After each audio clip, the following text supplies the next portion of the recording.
Hello everyone, I hope आप सब अच्छे होंगे और अपने अपने एग्जाम्स की तैयारियों में लगे होंगे।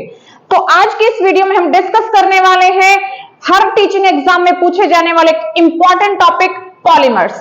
पॉलीमर्स टॉपिक से हमेशा ही आपको एग्जाम में कम से कम 2 क्वेश्चन जरूर देखने को मिलेंगे। आप प्रीवियस ईयर्स क्वेश्चन पेपर उठा के देख लीजिए तो इस टॉपिक से हमेशा ही आपको 1 से 2 क्वेश्चन जरूर मिलेंगे और आने वाले एग्जाम्स में भी इस टॉपिक से जरूर आपको कोई ना कोई क्वेश्चन देखने को जरूर मिलेगा। तो आइए स्टार्ट करते हैं हम अपनी वीडियो को। एज यूजुअल हमारी वीडियो बाइलिंगुअल रहने वाली है, तो आइए स्टार्ट करते हैं पॉलीमर्स के बारे में। तो आइए सबसे पहले हम डिस्कस करते हैं पॉलीमर्स के बारे में कि पॉलीमर्स क्या होते हैं। एक्चुअली पॉलीमर्स क्या होते हैं, जब भी मोनोमर्स को, जो मोनोमर्स बहुत छोटी छोटी यूनिट्स होती हैं, जब बहुत सारे मोनोमर्स को एक साथ रख दिया जाता है तो वो पॉलीमर बन जाता है। पॉलीमर के नाम में ही पॉली है, पॉली मीन्स मल्टीपल, यानी कि यहाँ पर मल्टीपल यूनिट्स रखी हुई हैं। जैसे हमारी बॉडी में सेल्स होती हैं, जब बहुत सारी सेल्स को एक साथ रख दिया जाता है तो एक ऑर्गेनिज्म बन जाता है। जब बहुत सारी ईंटों को एक साथ एक सिस्टम में रख दिया जाता है तो बिल्डिंग बन जाती है। ऐसे ही जब बहुत सारे मोनोमर्स को एक साथ रख दिया जाता है तो पॉलीमर बन जाता है। आपसे क्वेश्चन क्या पूछा जा सकता है कि जो पॉलीमर है वो किसका बना होता है, तो वो मोनोमर्स का बना होता है। यानी कि पॉलीमर एक ऐसा हाई मॉलिक्यूलर वेट कंपाउंड होता है जो बहुत सारे मोनोमर्स का बना हुआ है। अब अगर बात करते हैं कि जो पॉलीमर्स हैं वो किस किस तरीके के होते हैं, तो पॉलीमर्स आपको नेचुरल फाइबर्स, सिंथेटिक फाइबर्स यानी मैन मेड फाइबर्स और प्लास्टिक के फॉर्म में देखने को मिलेंगे। ये आपको तीनों चीजें याद रखनी है, नेचुरल फाइबर्स, सिंथेटिक फाइबर्स और प्लास्टिक्स। नेचुरल फाइबर्स जैसे जूट, कॉटन, वूल और सिल्क, ये चारों नेचुरल फाइबर्स के एग्जांपल्स हैं। ऐसे ही रेयॉन, नायलॉन और टेरिलीन, ये कुछ सिंथेटिक फाइबर्स यानी मैनमेड फाइबर्स के एग्जांपल्स हैं। ऐसे पॉलीथीन और टेफ्लॉन प्लास्टिक्स के एग्जांपल्स हैं। यहां से कुछ आपको 2-3 ऑप्शंस देके आपसे पेपर में क्वेश्चन पूछा जा सकता है, या फिर यहां से क्वेश्चन आपका बन सकता है। वहीं पर अगर हम बात करते हैं कि सिंथेटिक फाइबर्स क्या होते हैं, सबसे पहले हम सिंथेटिक फाइबर्स के बारे में बात करेंगे। नेचुरल फाइबर्स के बारे में ऑलरेडी जानते हो, छोटे क्लासेस में पढ़ाया जाता है कि ऐसे फाइबर्स होते हैं जो नेचुरली प्लांट या फिर हमें एनिमल्स से मिलते हैं, यानी कि नेचुरली बने हुए फाइबर्स नेचुरल फाइबर्स कहलाते हैं। यहां पर हम सिंथेटिक फाइबर्स के बारे में पढ़ने वाले हैं। सिंथेटिक फाइबर्स यानी कि मैन मेड फाइबर्स, तो ये ऐसे फाइबर्स होते हैं जो हाई मॉलिक्यूलर वेट पॉलीमर्स के बने हुए हैं।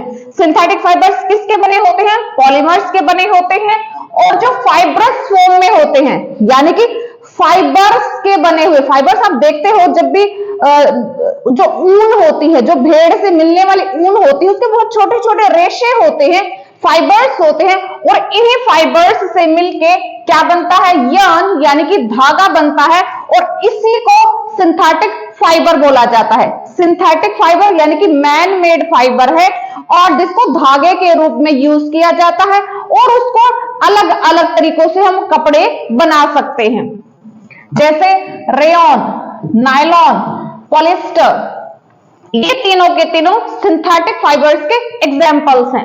बात करें अगर सिंथेटिक फाइबर्स की, मैनमेड फाइबर्स की, तो उसके क्या क्या एडवांटेजेस होते हैं, क्या क्या फायदे होते हैं। देखिए, जो सिंथेटिक फाइबर्स होते हैं वो ड्यूरेबल होते हैं, यानी कि लंबे समय तक वो कपड़े चलते हैं, जल्दी से वो कटते फटते नहीं है। और जो सिंथेटिक फाइबर्स होते हैं वो लेस एक्सपेंसिव यानी कि सस्ते होते हैं, बहुत इजीली आपको मार्केट में वो मिल जाते हैं, बहुत इजीली आप उनका रख रखाव कर सकते हो, और बहुत जल्दी सूख जाते हैं ये सिंथेटिक फाइबर्स। लेकिन डिसएडवांटेज भी है, ये कपड़े बहुत जल्दी मेल्ट हो जाते हैं, यानी कि बहुत जल्दी आग पकड़ लेते हैं, और कई बार एक्सीडेंट्स भी हो जाते हैं, यानी कि खाना बनाते टाइम अगर किसी ने सिंथेटिक फाइबर्स पहन रखे तो बहुत जल्दी वो आग पकड़ लेते हैं। कई बार अपने फेस्टिवल्स पे भी देखा होगा कि लोगों के कपड़े आग पकड़ लेते हैं, तो वो सारे के सारे सिंथेटिक फाइबर्स ही होते हैं।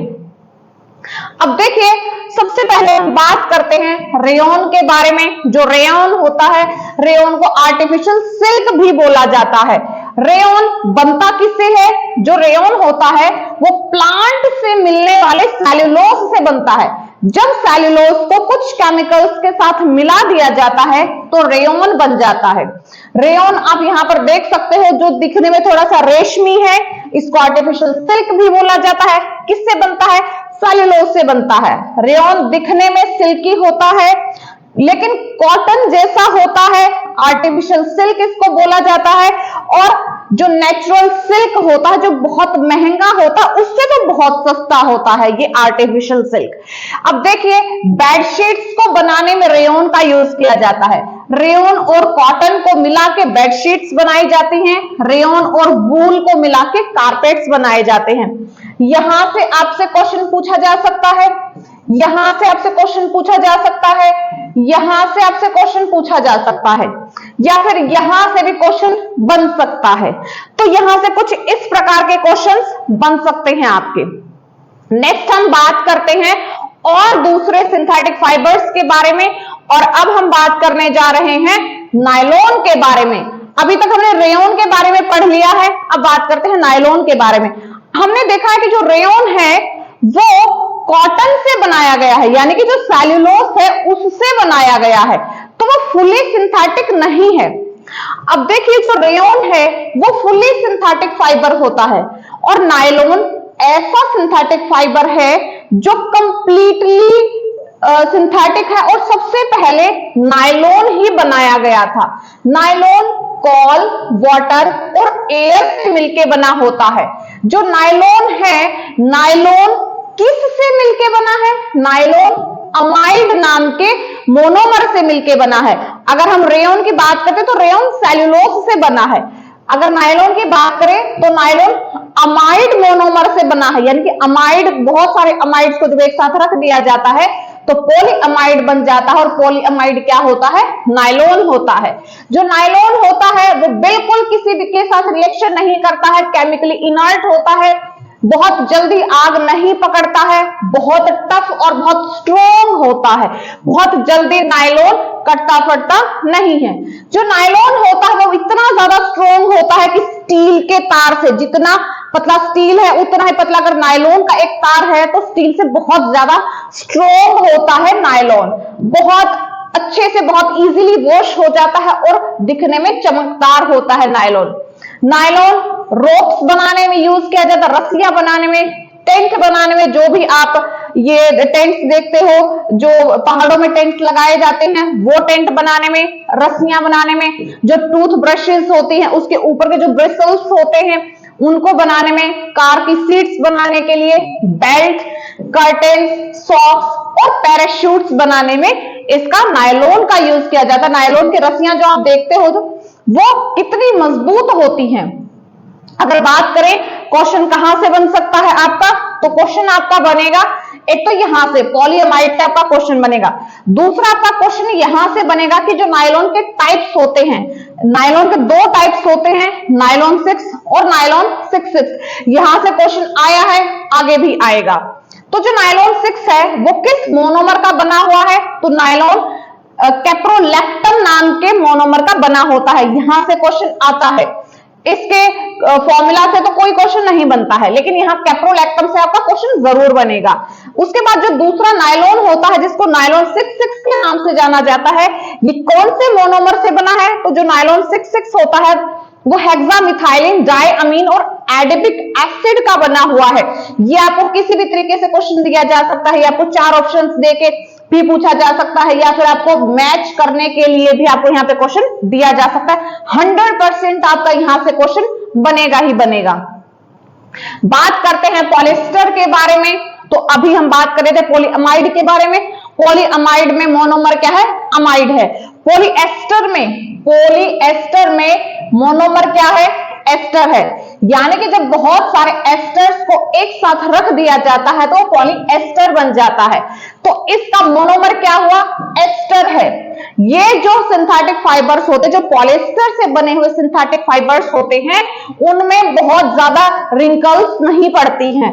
बहुत ही अच्छे टाइप का वो सिंथेटिक फाइबर होता है, बहुत इजीली उसको वॉश किया जा सकता है। अगर हम बात करते हैं तो ये आप अपनी इजीली, अपनी इजीनेस के लिए आप इसका जो है स्ट्रक्चर याद रख सकते हैं। बाकी यहां से तो क्वेश्चन नहीं आता है। क्वेश्चन कहां से बन सकता है? क्वेश्चन यहां से आपका बन सकता है। उसके बाद देखिए जो पॉलिएस्टर होता है, पॉलिएस्टर के भी कई रूप हो सकते हैं। जैसे पहला टेरिलीन, टेरिलीन भी एक प्रकार का पॉलिएस्टर है जो किस चीज का बना हुआ है? इथाइलिन ग्लाइकोल और टेराफ्थैलिक एसिड का बना हुआ है। यहां से क्वेश्चन बनेगा आपका कि टेरिलीन किससे बना होता है? इथाइलिन ग्लाइकोल और टेराफ्थैलिक एसिड का बना होता है। टेरिलीन को डेक्रोन और टेरीन भी बोला जाता है, यहां से भी क्वेश्चन बनेगा। टेरिलीन किसका बना होता है? टेरिलीन पेट्रोलियम प्रोडक्ट्स, यानी कि पेट्रोलियम की रिफाइनिंग करते टाइम जो भी प्रोडक्ट्स बनते हैं उनसे टेरिलीन बना होता है। तो यहां से देखिए आप हर लाइन से क्वेश्चन बना हुआ है। जो पॉलिएस्टर होता है वो कहां यूज होता है? टेक्सटाइल इंडस्ट्री, यानी कि कपड़ा बनाते टाइम इसको यूज किया जाता है। गारमेंट्स, हमारे कपड़ों में इसको यूज किया जाता है।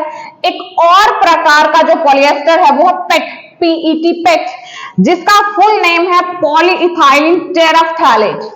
पेट का फुल नेम क्या है? पॉलीइथाइलिन टेराफ्थैलेट। यहां से भी क्वेश्चन बन सकता है।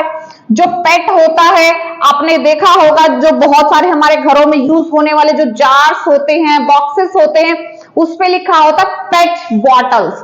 पेट का मतलब पॉलीइथाइलिन टेराफ्थैलेट की बनी हुई बॉटल्स, वो प्लास्टिक जैसी होती हैं।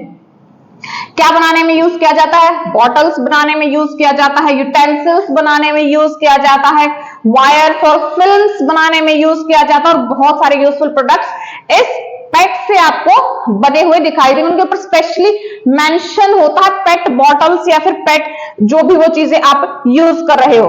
तो यहां से कुछ इस प्रकार के क्वेश्चंस बन सकते हैं। नेक्स्ट हमारा सिंथेटिक फाइबर है एक्राइलिक।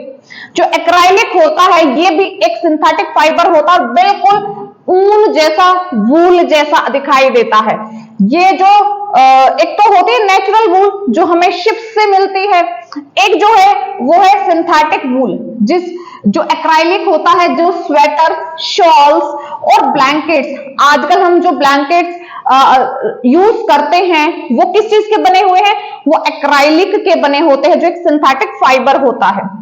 जो एक्राइलिक से बने हुए कपड़े होते हैं वो बहुत इजीली मार्केट में अवेलेबल हैं, बहुत अच्छे से वो बने होते हैं, बहुत सारे कलर्स में आपको मिल जाएंगे, बहुत इजीली, बहुत चीप वो होते हैं, बहुत सस्ते आपको मिल जाते हैं, बहुत चीप होते हैं। अगर आप देखो जो ओरिजिनल वूल होती है वो तो काफी महंगी होती है, बट ये बहुत इजीली आपको मिल जाता है और काफी सस्ते रेट में भी मिल जाते हैं।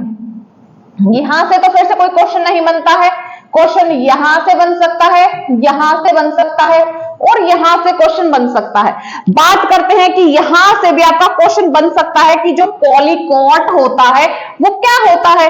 पॉली हम पढ़ चुके हैं कि जो पॉली है उसका मतलब होता है मल्टीपल, यानी कि पॉली एक अलग वर्ड है। कॉट आप देखो, कॉट कॉटन से मिलकर बना हो सकता है, तो जब पॉलिएस्टर और कॉटन को मिला दिया जाता है तो क्या बन जाता है? पॉलीकोट बन जाता है। ये भी फाइबर है, पॉलीकोट भी फाइबर है, पॉलीवूल और टेरिकोट ये फाइबर्स के नेम है जो सिंथेटिक फाइबर्स होते हैं। तो पॉलीकोट किससे मिलके बना है? पॉलीकोट पॉलिएस्टर और कॉटन से मिलके बना है। पॉलीवूल पॉलिएस्टर और वूल से मिलके बना है। टेरिकोट टेरिलीन और कॉटन से मिलके बना है। यहां से क्वेश्चंस आए हैं और आगे भी पक्का यहां से क्वेश्चन आपको देखने को मिलेगा। तो यहां से कुछ इंपॉर्टेंट ये वाले क्वेश्चंस यहां से बन सकते हैं। इससे बाहर कोई क्वेश्चन आपको देखने को नहीं मिलेगा पेपर में। नेक्स्ट, अब यहां से भी आपको क्वेश्चन देखने को मिलेगा पेपर के अंदर। अब यहां पे क्या होता है? टेस्टिंग ऑफ फाइबर्स, यानी कि जो भी फाइबर्स आपको दे दिए जाते हैं कई बार एक्सपेरिमेंट करने के लिए और उनको टेस्ट किया जाता है कि किस प्रकार का बिहेवियर शो कर रहे हैं, और जैसा बिहेवियर उनका होता है उस आधार पे उनको हम नेमिंग करते हैं। फिर जैसे आपको अगर रेयॉन दिया गया है तो जो रेयॉन होता है वो बहुत जल्दी आग पकड़ लेता है और जलते टाइम वो जलते हुए पेपर, बर्निंग पेपर जैसी स्मेल आती है। अगर आपको पेपर में क्या क्वेश्चन दिया जाएगा कि आपको एक फाइबर दिया गया है जिसमें से जो बहुत जल्दी आग पकड़ रहा है और बर्निंग पेपर जैसी उसमें स्मेल आ रही है, तो वो कौन सा सिंथेटिक फाइबर हो सकता है। इन चारों में से कौन सा हो सकता है? वो रेयन होगा। ये क्वेश्चन भी पेपर के अंदर आया है।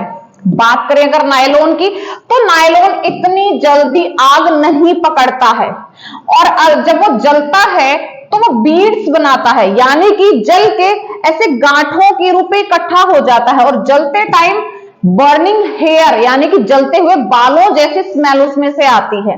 बात करें वूल की, तो वूल स्लोली जलती है, यानी कि धीरे धीरे जलती है। उसके जलने के बाद कोई वहां पर गांठे टाइप नहीं रह जाती हैं, और जलते टाइम वो जलते बालों जैसे उसमें स्मेल आती है। बात करें एक्राइलिक की, तो जो एक्राइलिक होता है, जैसे ही वो आग के पास जाता है तो श्रिंक हो जाता है, सिकुड़ जाता है, और उसके जलने के बाद ब्लैक बीड्स बन जाती है, काली काली गांठें आपको वहां पे दिखाई देंगी, और जलते टाइम वो काला धुआं छोड़ता है, सूटी फ्लेम वहां पर दिखाई देगी आपको। अगर बात करें जो कॉटन है, कॉटन बहुत जल्दी आग पकड़ लेता है, लेकिन उसके जलने से कोई बीड्स नहीं बनती है, गांठें नहीं बनती, सिर्फ आपको राख जरूर वहां पे दिखाई दे सकती है। तो इस प्रकार से यहां से क्वेश्चंस आपको देखने को मिलेंगे। इसके बाद हम डिस्कस करेंगे प्लास्टिक्स के बारे में।